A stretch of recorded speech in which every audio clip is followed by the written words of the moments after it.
सुरुवातीला आजची सर्वात मोठी बातमी समोर येते ती म्हणजे आता उद्या होणारी सर्व मतमोजणी ही 21 डिसेंबरला होणार आहे। हायकोर्टाच्या नागपूर खंडपीठाने अतिशय महत्त्वाचा निर्णय दिलाय। उद्या मतमोजणी होणार नाहीये। नागपूर खंडपीठाचा हा मोठा निर्णय। नगर परिषदा नगरपंचायतींची मतमोजणी ही पुढे ढकलण्यात आलेली आहे। उद्या होणारी सर्व मतमोजणी ही आता 21 डिसेंबरला होणार आहे। कारण काही नगरपंचायती आणि नगर परिषदांच्या निवडणुकांमध्ये याचिका दाखल करण्यात आल्या होत्या की निवडणुका पुढे ढकलल्या गेल्या पाहिजे। यामुळे 20 ते 24 नगरपंचायती नगर परिषदांच्या निवडणुका या 20 डिसेंबरला होणार आहेत।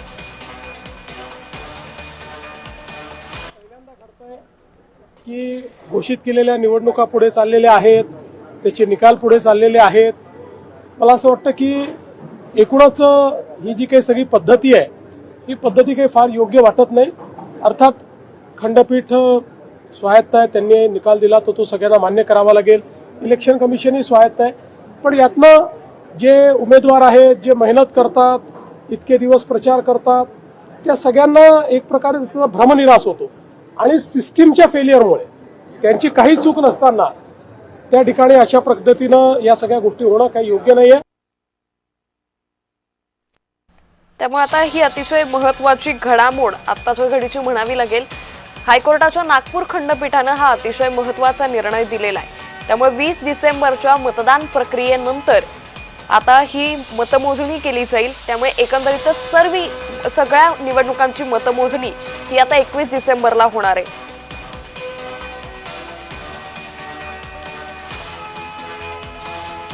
तर या संदर्भात आपल्यासोबत बोलण्यासाठी ठाकरे गटाचे नेते सचिन अहिर सध्या जोडले गेलेत। सचिनजी, आपण पाहतोय सुरुवातीपासूनच या निवडणुका होण्यासाठी अतिशय विलंब होत होता आणि आज मतदान प्रक्रिया पार पडते, तर उद्या लागणारी मतमोजणी, उद्या लागणारा निकाल आता परत 21 तारखेवर गेलाय। राज्य निवडणूक आयोगाच्या या प्रक्रियेचा किती मोठं हे अपयश म्हणावं लागेल?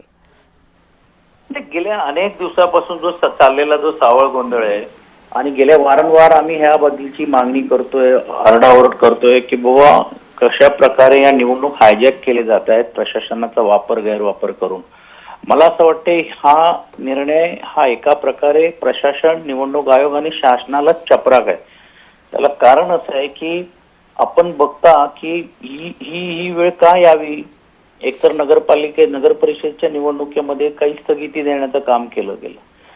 हे प्रकरण जे अपील फाईल झाले ते वेळोवेळी जर त्यांनी त्याचा निर्णय घेतला असता तर ही वेळ आली नसती। सर्वोच्च न्यायालयाकडे 50% आरक्षण क्रॉस झाल्यामुळे सर्वोच्च न्यायालयाने निर्णयाच्या अधीन राहून तुम्ही निवडणुका जाहीर करा, म्हणजे तोही देखील एक लटकती तलवार आहे। म्हणजे या सर्व गोष्टी पाहिल्यानंतर किमान आज आम्ही बोलतोय, आता मुख्यमंत्री बोलायला लागलेले आहेत, म्हणजे आम्ही जे बोलवतो त्याला त्यांनी एका प्रकारे शिक्कामोर्तब केलेलं आहे। ह्याचा अर्थच असा आहे की हे सर्व जे चाललेलं आहे ते सावळा गोंधळ ह्याला एका प्रकारे चपराक हे न्यायालयाच्या निर्णयामुळे झालेलं असं म्हणावं लागेल। सचिनजी, मात्र हा सावळा गोंधळ नेमका कशामुळे झाला असावा असं तुम्हाला वाटतं?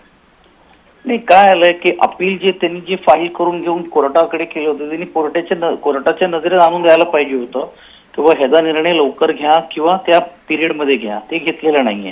काही नगरपालिकेमध्ये निवडणुकीचा निकाल एक लागेल, दुसऱ्या बाजूला त्या निवडणुकीचा निकाल लागल्यानंतर एक परसेप्शन ज्याला म्हणतो आपण की बाबा हे आमची आघाडी झाली, इकडे हे झाली, त्याचा फायदा गैरफायदा भविष्य काळामध्ये कुठचाही असलेले जे सत्ताधारी पक्ष घेऊ शकतो। आणि म्हणूनच कोर्टाने जे निरीक्षण नेमलेले आहेत की for fair and fearless elections म्हणून आम्ही हे निर्णय घेतोय, हे खूपच स्वागतार्ह आहे।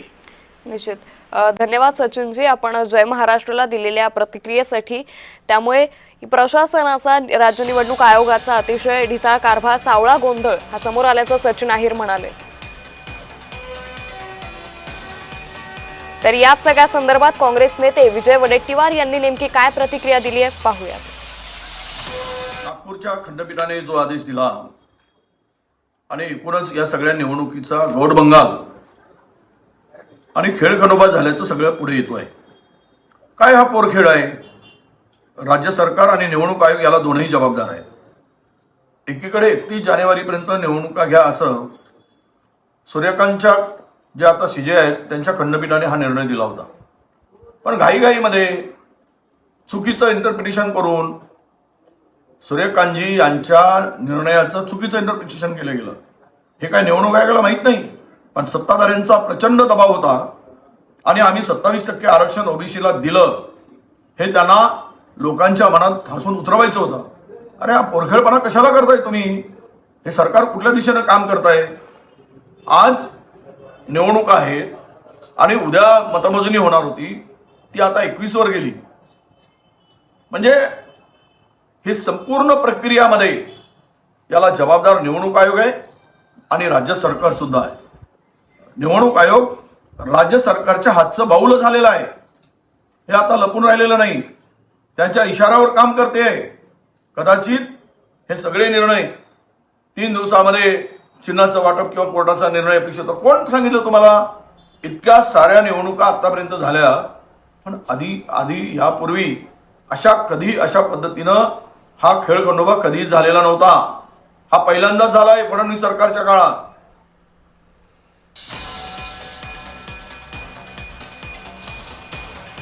त्यामुळे राज्यातील नगर परिषद आणि नगरपंचायत निवडणुकीच्या निकालाबाबत उच्च न्यायालयाच्या नागपूर खंडपीठानं अतिशय महत्त्वाचा हा निकाल दिलेला आहे. सगळे जे इलेक्शन्स आहेत त्याचे जे निकाल आहेत ते 21 तारखेला घोषित होतील. 20 तारखेचा जे पोल आहे त्याच्या निवडणूक संपल्यानंतरच अर्ध्या तासानंतर एक्झिट पोल हे डिक्लेअर होतील. आणि मॉडेल कोड ऑफ कंडक्ट जो आहे आचारसंहिता ही सुद्धा 20 तारखेपर्यंत कंटिन्यू राहील. कोर्टाने हेच म्हटलेलं आहे की इलेक्शन हे फेअर व्हायला पाहिजे, त्याच कारणाकरिता ह्या सगळ्या गोष्टी त्यांनी पोस्टपोन केलेल्या आहेत.